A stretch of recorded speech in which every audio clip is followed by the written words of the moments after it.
Welcome to another episode of the CEO Mentor Series. Today we have the one and only Nibha Gupta.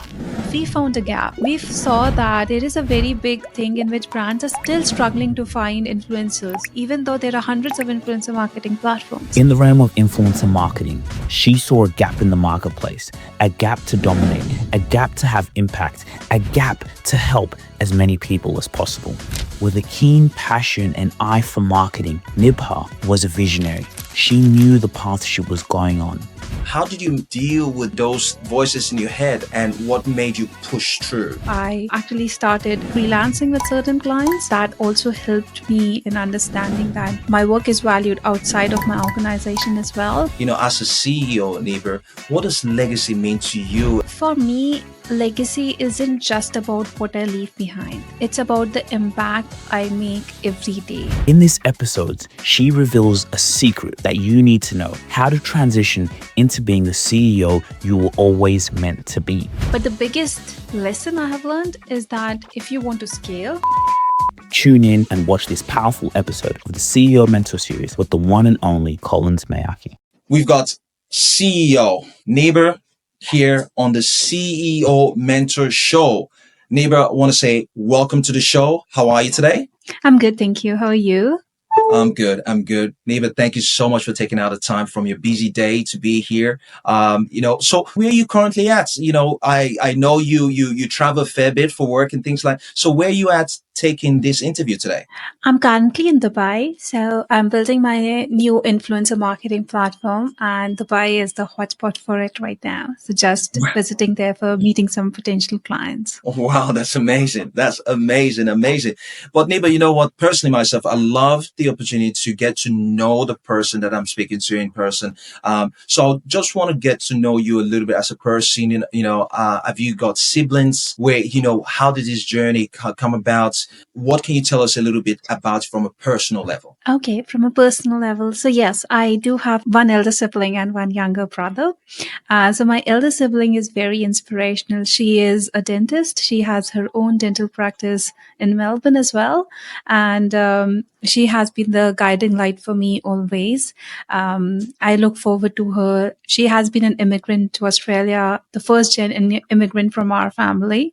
And she opened her dental practice from scratch by putting her own funds in, and it's profitable, and she is doing really well. So she is a big inspiration for me. I have my younger brother as well, and he is a lawyer. He has every knack and nook for a lawyer.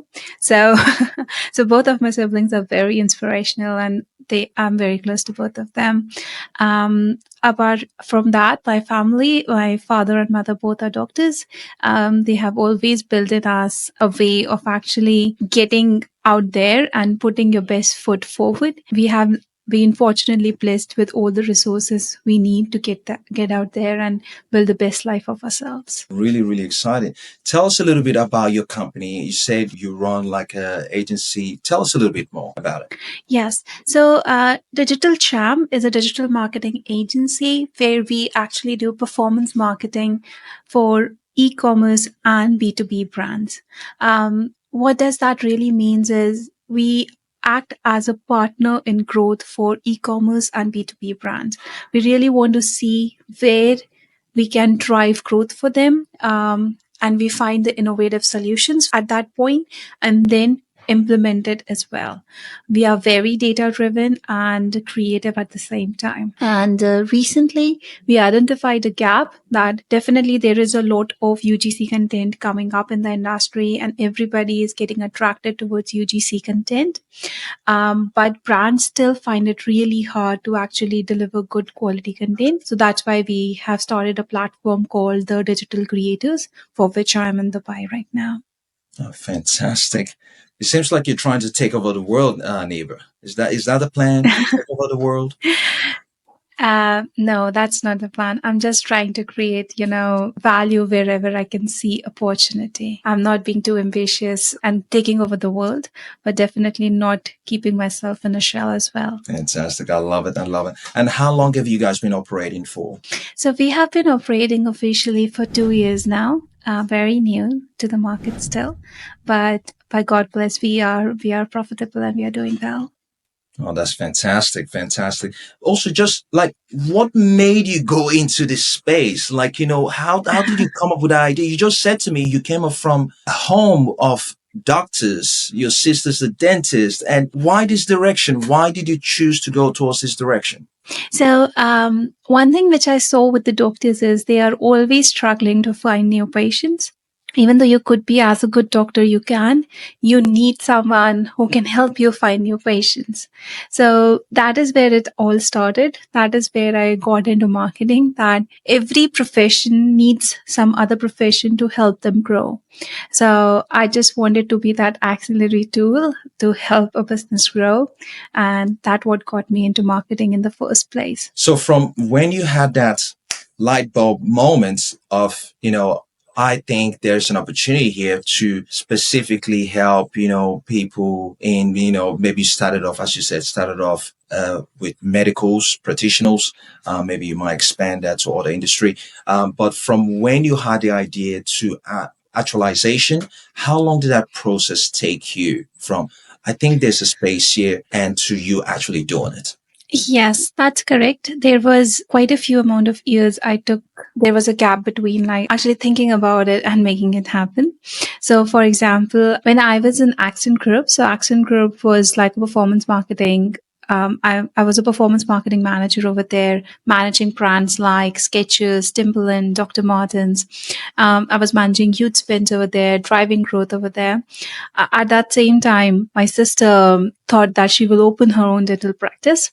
I helped her open her own dental practice. We went to scratch. We went into every nitty gritties.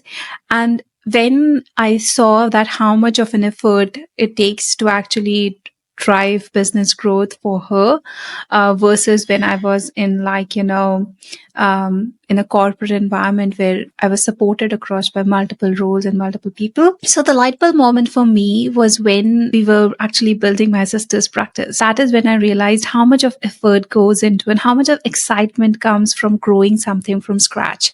Whereas when you are in something like a big corporate work environment in which you are being supported by multiple rules around you, how much, it's different. Like, in a startup world, you have everything on your hand and you have the autonomy to build anything and everything at the same time, not being supported by other people as well. So I guess that was the light bulb moment for me, that what excites me more, having done the other side of things with my sister's practice, that got me excited really, that if this is so exciting, why not build something of my own. But would you say there was a little bit of anxiety or fear or pullback to you taking that leap? Because you said, it's you had all the support you needed when you worked with the previous organization. Now you going out on your own, you don't have that support and things like. How did you deal with those voices in your head, and what made you push through? I know, like there are a lot of voices, there is a lot of confusion which happens, and there is a lot of anxiety with any kind of change, right? Like when you join a new job, I think there is always that confusion and anxiety. But in this case, definitely it was very much heightened, because one thing is moving from a recurring paycheck to actually not sure of even if you will. You don't Uh, know.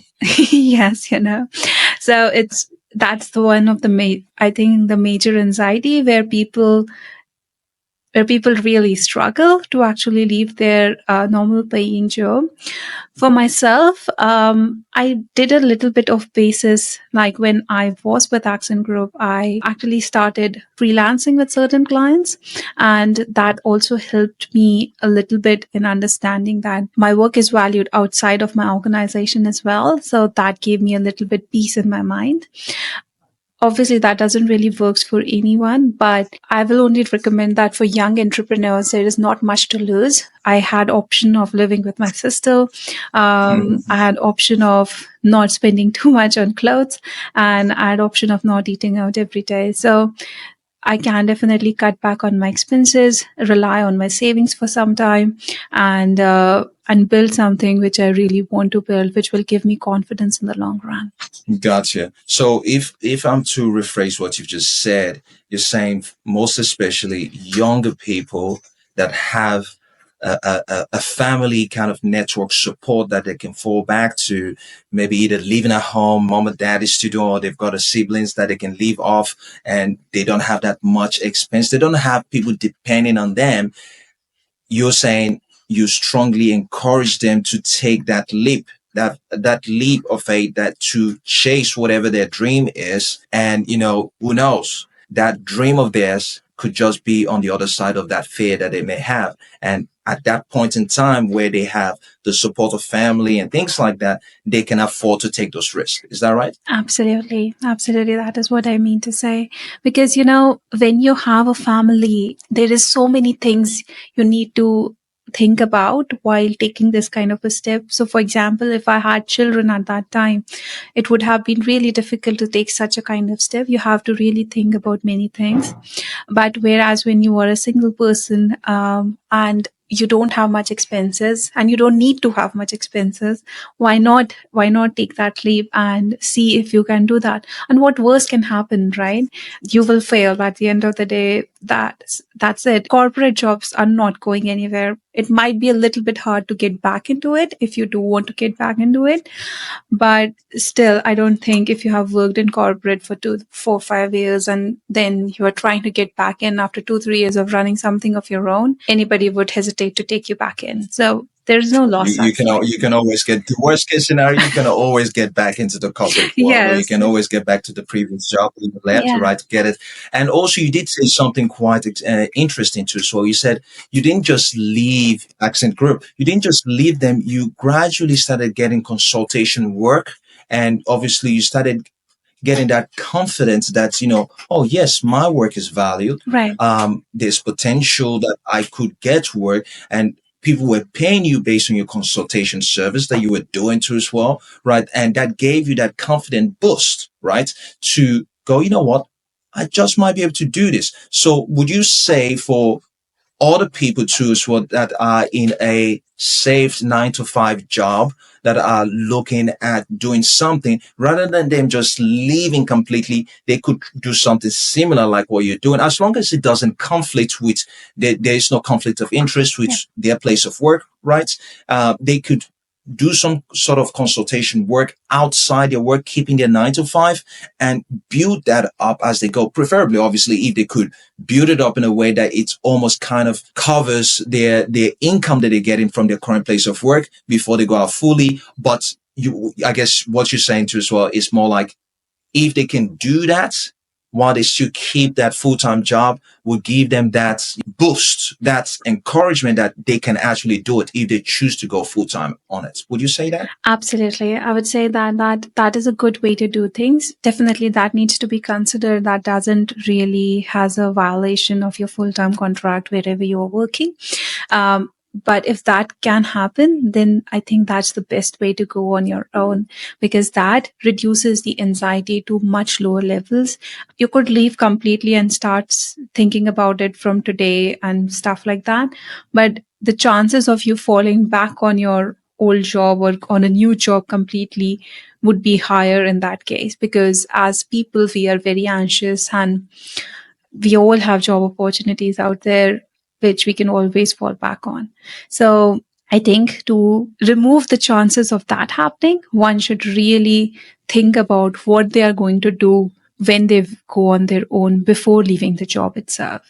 They need to make sure that they have a little bit of income coming in, and as well as an idea at least of what they're going to do. They need to have an understanding of exactly what they're going to do and what they're going to achieve. Oh, this is amazing. Niba, you're giving us amazing insights into the world of a CEO and things that people can, start thinking about now to date if they want to make that next transition. This is amazing. Thank you so much. I just feel the need to just say thank you. I'm going to move to my next question, which is legacy. As a CEO, Niba, what does legacy mean to you? And in terms of you actively building on legacy, and also, and in one time, like, how do you actively build on legacy, and, in your own words, I guess? See, for me, legacy isn't just about what I leave behind. It's about the impact I make every day. Like, for example, whether it's helping a business grow, whether helping shaping the digital marketing industry or on its own, or mentoring upcoming leaders. I want my work to outlast trends and like continue differences long after I'm gone. I actively build this by focusing on long term commitments, empowering my team, and making sure every project I take on has a lasting impact, basically. That's amazing. That's amazing. What's a pivotal moment in your journey in shaping your leadership style and long-term vision? Makes sense. Is there a moment that you could remember that shaped your leadership style?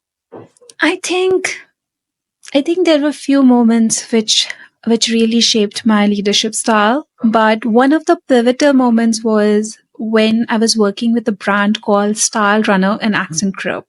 So when we started in 2020, the brand had almost no revenue, and like they were in the market from 2012, so they had a good brand, they had good products with them, and even they had good leadership, but their revenue was not reaching a threshold mark. But when they came in and we actually worked together with a team of people, definitely in Accent Pro. When I left in 2023, they had millions in sales every year. So in 3 years, they grew exponentially. Like, it really went from being nothing to something which is really great. And everywhere in Melbourne as well, you can see Star One stores, even in High Point or Chatston.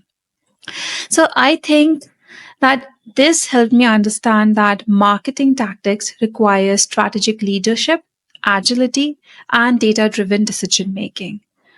And one of the most important thing I learned from this whole experiment was that importance of experimentation and adaptability. We did a lot of experiments during, Style Runner, making it work really better. So I just that really helped me understand what should be my leadership style. That I should inculcate a area in which everybody is open to having more experiments, and I'm adaptable to those things, whatever is happening in the industry. And that might help my organization reach numerous numbers in future and things like that.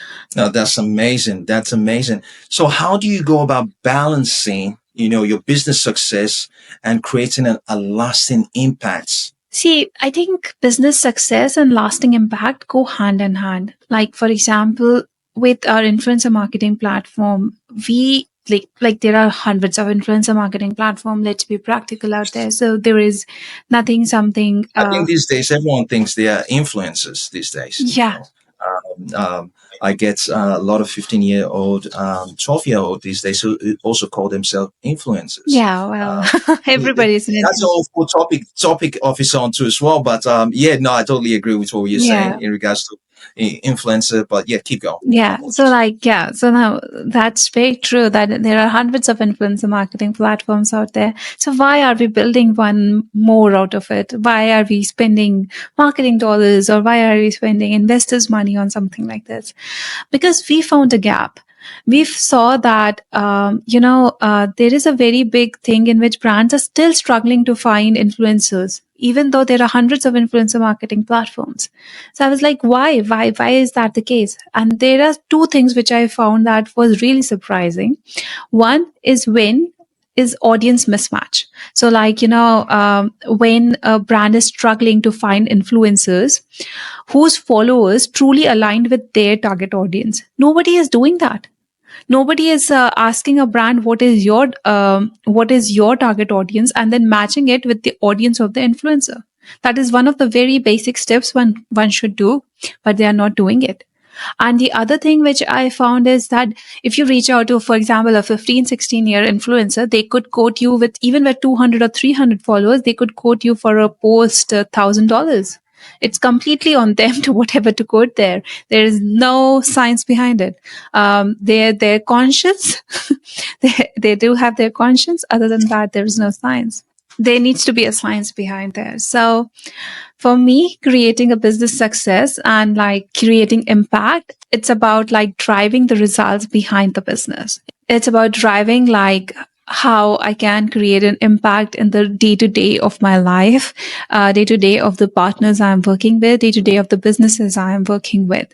So if I'm able to do that day to day, small impact, small changes with the technologies I can bring on board, with the knowledge I can bring on board, then I think that is something which it will be creating a lasting impact in my head. That's amazing. So basically, you're saying, I can't just, well, I guess I can. I can't just, get a phone and start taking pictures and start posting stuff on YouTube, TikTok, and start calling myself influencer. I guess I can, but what you're saying, there's got to be a lot more data to it to be able to, really, grow that space to be a full professional influencer. It's not just, posting pictures on TikTok, acquiring followers. There is a lot more science involved in it to really scale that side of business. Is that right? Yes. And to add into this is I'm talking more from the brand's perspective. So Hmm. if a brand has to actually partner with an influencer to drive their sales, then Hmm. that brand needs to really think what kind of influencer they need to engage with. I And see. that science is yet not figured out in any of the platforms I have come across. Maybe there is, maybe I haven't come across that because there are hundreds out there. But what I can see is nobody is matching who is in your audience versus who I need to target. First thing. And second thing, nobody is telling me what should I really pay Collins Mayaki, for example, to actually boost my brand. So nobody is telling me that I can offer you $1,000, I can offer you $100. Why should I offer you $100 or $1,000? That I don't know. Just because you have 4,000 followers, that doesn't really make sense for me to like just offer you something. It's around that science, So I'm talking more from the brand perspective. That's where I'm seeing the problem right now, and that's where I want to make an impact. And I hope that small impact can lead to a bigger impact in the future. Amazing. So basically, this also involved a lot of education as well, educating the organization, educating the brands. It's not just, you putting your proposal across, but letting them know as a business what sort of a step and approach they could take for them to get the most of the investment they're going to put out there and to increase the return on ROI, right? Yes. So there's a lot of educational approach that's taken through as part of this whole process. That's quite interesting to hear that, this obviously segue to my next question in terms of how's all this, your leadership skill approach over the years and mindsets contributed to the growth you're having, because you're also talking about you're based in Melbourne, you're at the same time you're in Dubai, and you're trying to create your own market there. Who knows, maybe next time we invite you to the show again, you'll be saying you're in the US. Like, how has your leadership skill evolved over the years, your mindset evolved, and how has that contributed towards your growth? Because it's quite bold for someone to leave a country that no one understands, because there's a lot of market for the style of business you're offering in Australia. But you go, you know what? I don't want to be stuck to just Australia market. I want to go global. How has your mindset shifted over the years for you to start thinking like this? I think one of the major thing over there was like I was very hands-on early on. Like I wanted to be involved in everything, every little bit I was involved. Over time, I realized that while execution is critical, true leadership is about like, trust and scalability. So I really need to trust whoever I am employing. And so I have shifted from being like completely purely execution focused to balancing vision with execution. So whether like for my own brands or whether for my brands I work with. So like for my own brand, I've been expanding internationally and I'm doing it for the brands I work with as well. Most of my brands have started in Australia, but they are mostly now across United States, UAE and UK as well. So that is the kind of mindset I'm building. Like, it's not that I'm not involved in execution because execution is important. At the end of the day, execution is where we will get to the the top level. Execution needs to be done really nicely, and I'm very technical driven, so I'd love to get my hands dirty and things like that, optimize strategies and experiments with data. But the biggest lesson I have learned is that if you want to scale, you can't be the bottleneck. You really can't be the bottleneck. You have to empower others. You have to delegate effectively, and you have to build a team that can execute at a higher level. So, yeah, I think the shift from getting involved in everything to actually to letting go of some parts of the business to people who I can trust or to hire effectively, I think that was a major shift which led me to grow beyond, grow in Australia and beyond. Oh, that's amazing. Just a random question. Like, do you that's obviously got to do with mindset as well. Do you do any kind of affirmation? Is there any kind of daily rituals that you do? Is there any kind of habits, specific habits that you do that is quite unique to you?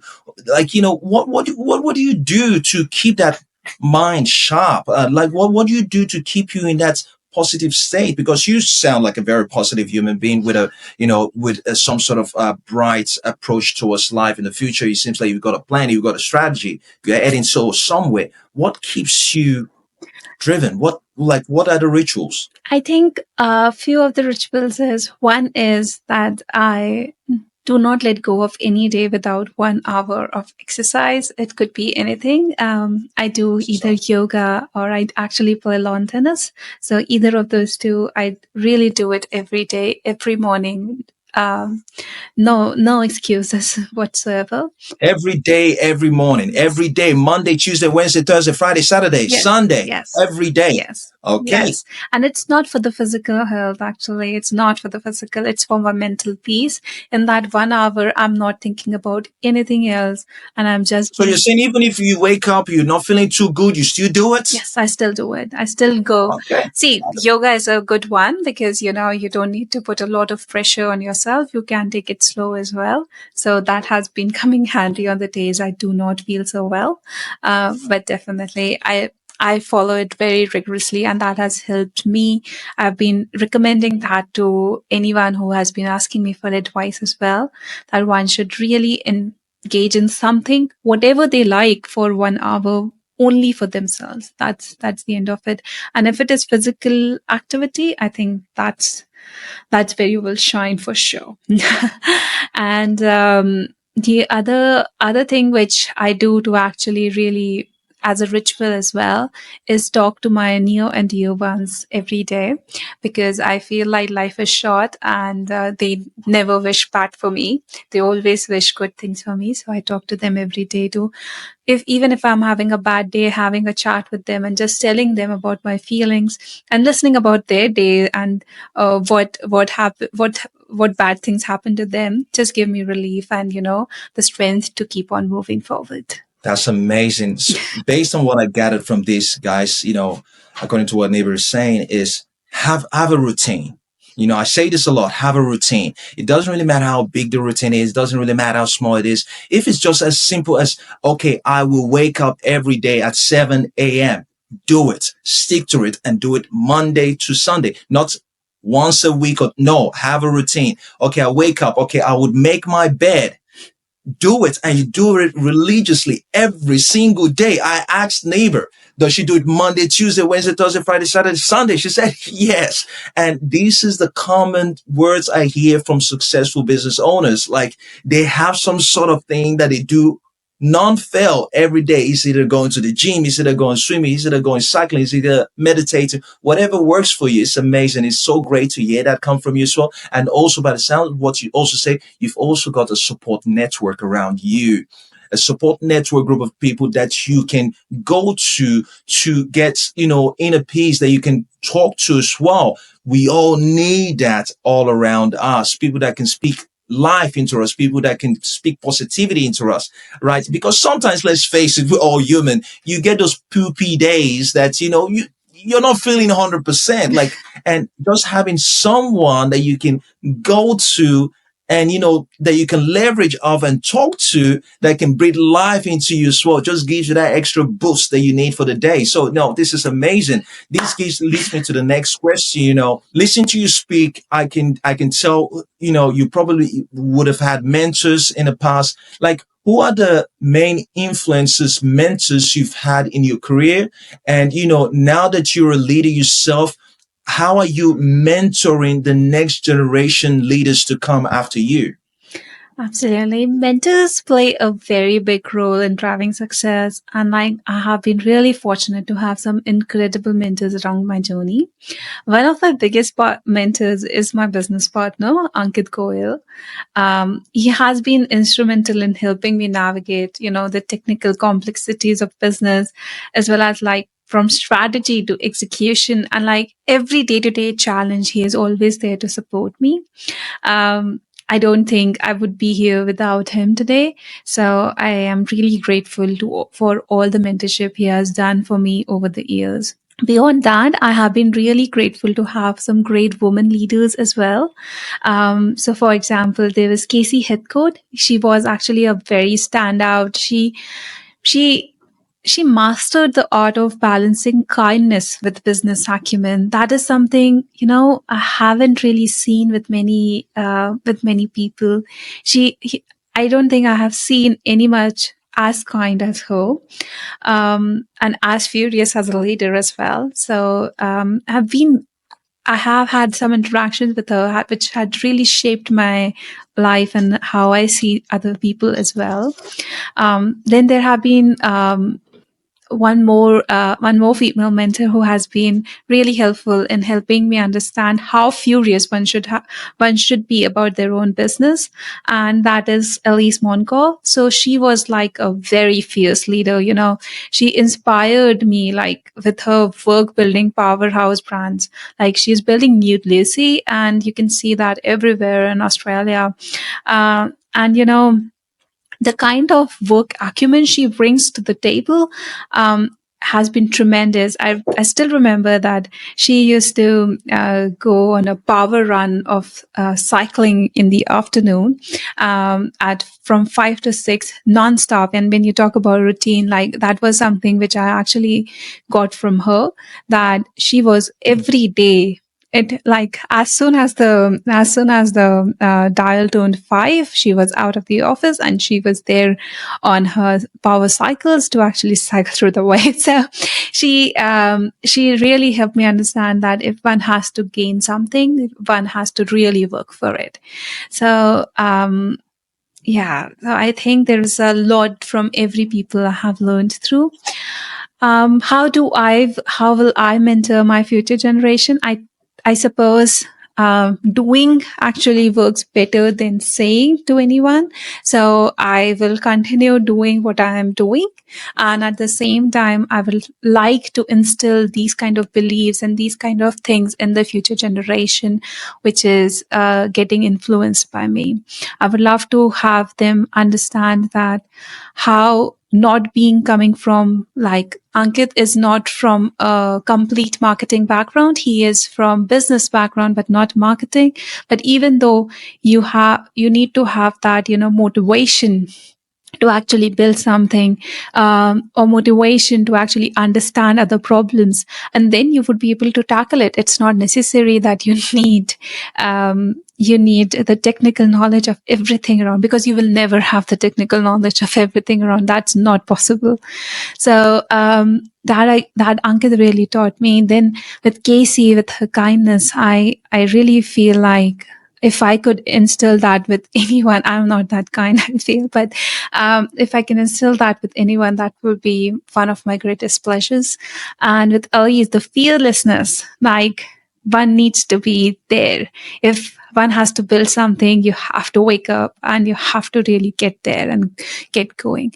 So I think that's what I really want to instill in my in the future leaders as well. This is quite amazing. Like, I was listening to you talk about the mentor you had, and which you still have, and your face did light up talking about her, and that's the power of mentorship. Now, you may have not spoken to her for a couple of days or a while, whatever, I don't know, but it's amazing what the imprints people can leave in our life, Yes. for the rest of our life, and that's right there is the power of mentorship.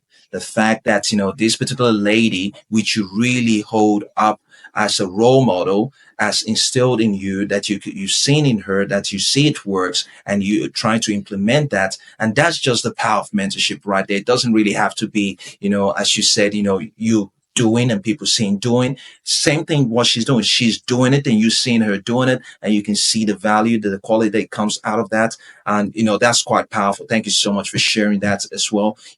Let's go into challenges.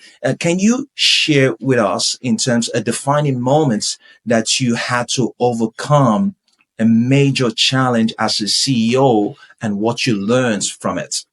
I think the most major challenge as a CEO of a digital marketing agency was scaling. Scaling has been the biggest challenge for me. You know, Yeah, it I has hear that a lot. Scaling. scaling. And even figuring out the right hires, like managing client expectations and the industry, it's like so fast paced. Something which is relevant yesterday might not be relevant today. So that has been the major challenge which I have felt. But what I did mostly to actually empower this is take one challenge at a time. So if I'm finding it really hard to find the right hire, I really put my mind towards what kind of hire I do want to do. Like, do I want a person who is good with performance marketing or with creative design? What kind of performance marketing I'm looking for? What kind of technical skills? What kind of soft skills I'm looking for? So I took that one challenge at a time and not getting confused with everything together. And then other thing which really helped me understand this is adaptability. So we started as a completely performance marketing based for e-commerce firms. Like that is what we started with. And now we are doing marketing as an overall for all for e-commerce and B2B business. So that happened because we were very adaptable. We were fine with hiring new people. We were fine with learning new skills, and we were fine with understanding where the market is going. So I think like the experience reinforced to me that you have to embrace change rather than resist it. You have to really look forward to what kind of changes we can do to make it happen. The inevitable change. That's inevitable. We no one can escape it. What's relevant today, very likely it may not be relevant tomorrow. So finding ways on how you can continuously pivot, continuously evolve with a change. I love that. That is quite remarkable, and that's where the big challenge is, right? Consistently, evolving, consistently changing, moving with the trend, moving with the time. What worked today, and there was a particular CEO I was speaking to, and talked about they had proper better targeting ratio that they could do on Facebook. They normally use Facebook with their targeting to build or to generate leads for one of their clientels. And then Facebook being Facebook always wanted to make things interesting, change the algorithm in terms of how they can go about targeting. So they had to relearn things again to work out, okay, well, now we can target based on income range or whatever. Now, okay, how can we still make the investment for our clientele more profitable with less of stuff? So they had to go relearn what they already learned, and come up with new ways to maximize the investment for their clients. So yes, I totally agree with you. Change is inevitable. It's something we all gotta, I guess, get used to. So as a CEO, what are some of the strategies that every CEOs need to adapt into their business to future-proof their business and also to maintain long relevance in their business? I think the first thing right now in the current era is invest in AI and automation, and do not, Invest in AI and automation. yeah, do Okay. not resist it. Tell us a little bit more about that. It is not to actually replace human creativity. It is not there. It is there to enhance decision making. So utilize it in that way. Like why why are you resisting it? Why I can see many organizations still in Australia who do not support the use of ChatGPT. I can understand that there is some confidential data and everything. I'm not saying that you should be putting all your confidential data in AI, but when it's actually doing two people's job by one person, then why are you not utilizing the current technology just because you resist it? I don't get it. So to increase your business opportunities and being there for the long term, I would say invest in AI and automation. Yes. The other points I would say is prioritize customer retention. I see many businesses going towards, getting new clients and all the time getting new clients, but they keep on forgetting about the clients they have right now. So prioritize on retention rather than creating more business all the time. So try to do that because a customer who has actually already trusted you is far more likely to stay long way with you rather than a new customer. And lastly, I think stay agile.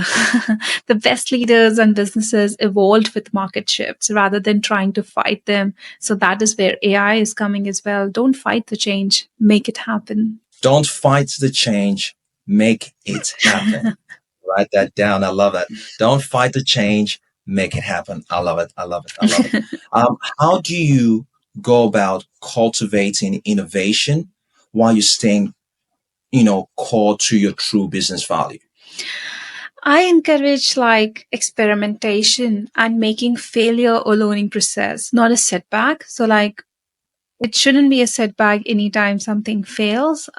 We should communicate that clearly to our clients as well, that we are trying something innovative for you, and this could be the positive and this would be the negative, and it shouldn't be considered as a setback. And that is what my core value is coming from in my business as well, because that's not going to happen. Like without experimentation, you're not going to grow as well.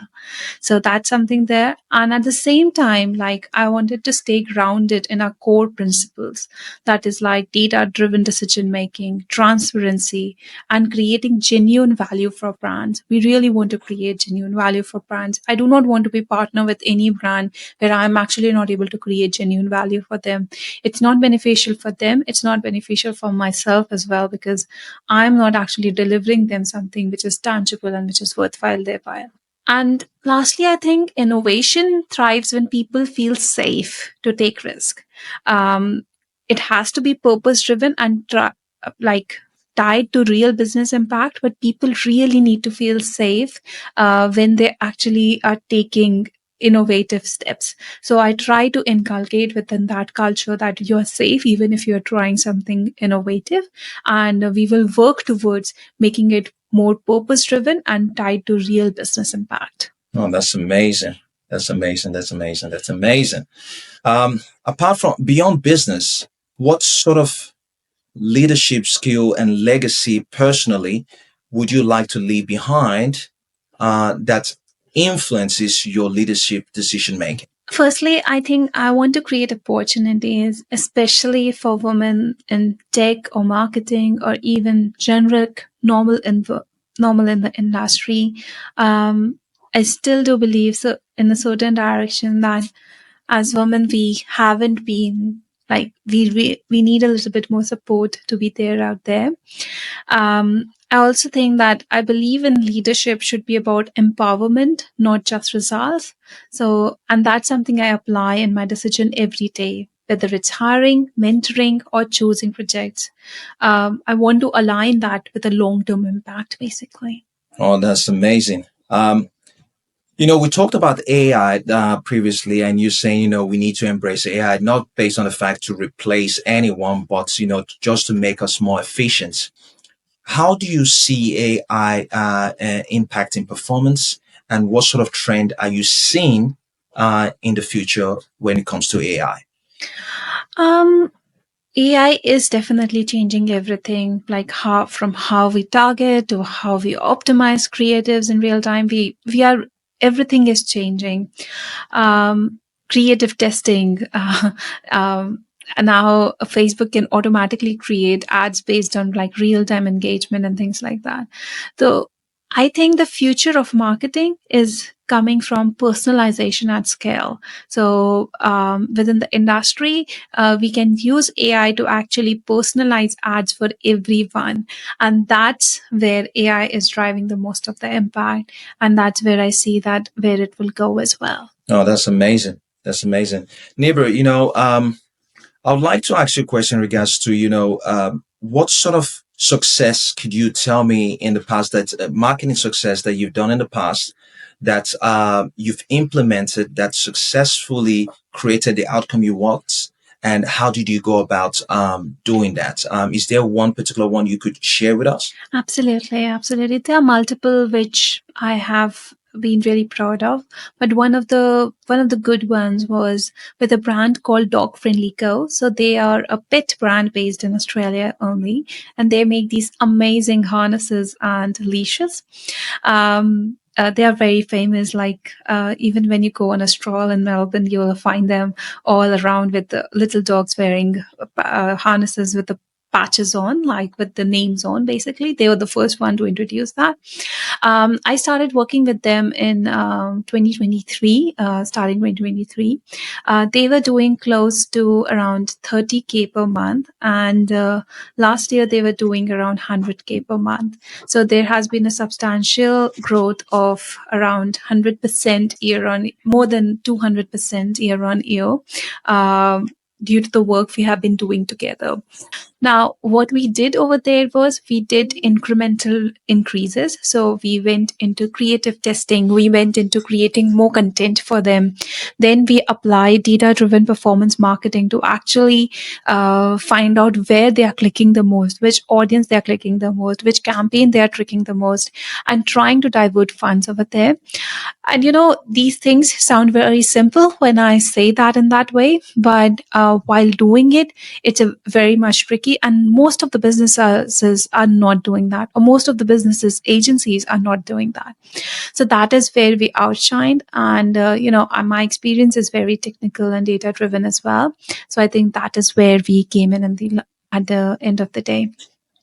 So yeah, I think that is one of my very good success stories in the recent year with my own digital marketing agency. We have been helping many e-commerce and B2B businesses reach the revenue goals they want to target. Are you like, I've heard you say a lot about e-commerce, if you don't mind me asking, is that your main core industry that you're focusing on at the moment? Yes. Is that your niche, or do you plan to brand into other industries in the future? So e-commerce is something which I have been working with, within the industry as well. So like Accent Group had these brands, Timberland, Dr. Martens, Platypus, Hype, all these brands, and they were all e-commerce. So that's where it got me into e-commerce specifically. So my agency is e-commerce specific, but at the same time, we are getting slowly into the B2B side of area.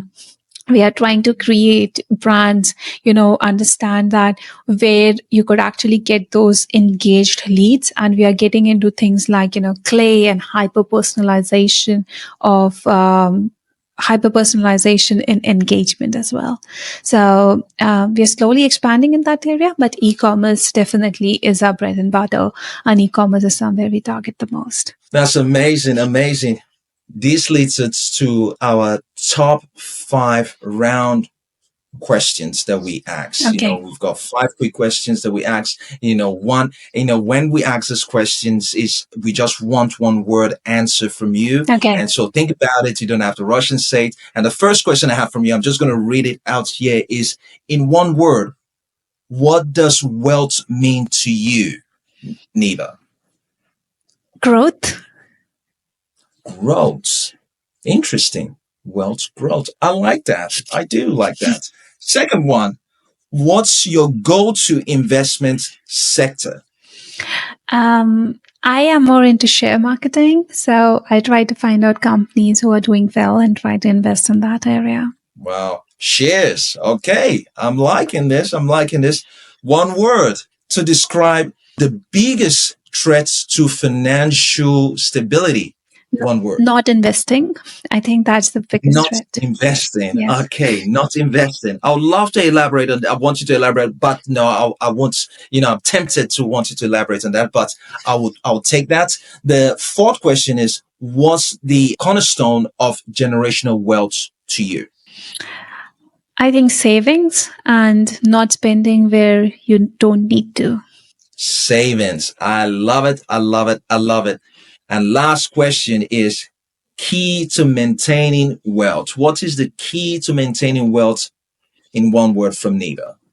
I think, again, this comes to my saving habits. I think one should only spend where it is absolutely essential to spend, and not for the sake of it. Definitely, there should be an entertainment budget. But other than that, I think that one should really look into what he's spending on to actually have a good financial health. So one day, if you want to buy a chopper, you have the money to buy the chopper if you really have to. If you have to. Chopper, right? I like that. I love it. So basically, what you're saying is spend less than what you earn, which is a really good financial advice. Spend less than what you earn. Don't overdo it. Try and save. You said savings as well for rainy days. Have that, that funds in place in there. Neighbor Gupta, it's been quite remarkable sharing this series with you. A lot of valuable information you've been able to impact to our listeners. I want to say again, thank you so much for your time. Thank you so much for the impact you're sharing out there. I'm definitely looking forward to the next opportunity we get to interview. Hopefully, how once you set up the business in Dubai as well, maybe you're going to go, take on another new challenge in another country as well. Would love to, follow you through that journey that you're taking as well. And no, it's been quite fun. It's been quite interesting. Yeah. Thank you so much, neighbor. I want to use this opportunity to give you an opportunity to leave a statement before something you want to end these things up with. What's the last piece of advice you're going to give to the listener? Just, it can be anything. What would that be? So the one piece of advice I would love to give to young future entrepreneurs would be that one should be fearless. There is nothing to fear in this world. And if you make calculated decisions, I think anybody and everybody can be successful. So don't be afraid to take the next step ahead. Like, there are wonderful people out there to always support you, and happy for you to reach out to me if you need any kind of support in future as well. Fantastic. Be fearless, people. Neighbor, can you just leave your details again? Your the name of your company, your job, your position that you hold in there, and how people can reach you. Can I just get you to do that too as well, please? Absolutely. So I am Nibha, CEO of Digital Champ. You can reach out to me at my email, that is nibha@digitalchamp.com.au. And for sure, I'll be in contact if you reach out to me. Oh, this is amazing, neighbor. Doctor, thank you once again for your time. You all heard it from her. She said so many amazing things, which I can't listen. One is obviously be fearless. Not that you won't be scared, but you do it anyway. Just do it, right? You've got this life to live. The worst thing that could happen is, you go back to the previous, safe job that you had anyway. They would always take you back. And guys, we keep hearing it over and over and over from leaders, people that are out there doing it. The only way in through this is you just doing it. Thank you very much, neighbor, again, for taking out the time to be featured on the CEO mentorship series. We thank you so much for the time, the impact you've impacted upon us, and we look forward to the next series. You take care of yourself, and I can't wait to see you soon again. Thank you so much for having me, Collins. You have a very nice day. You take care. Bye for now.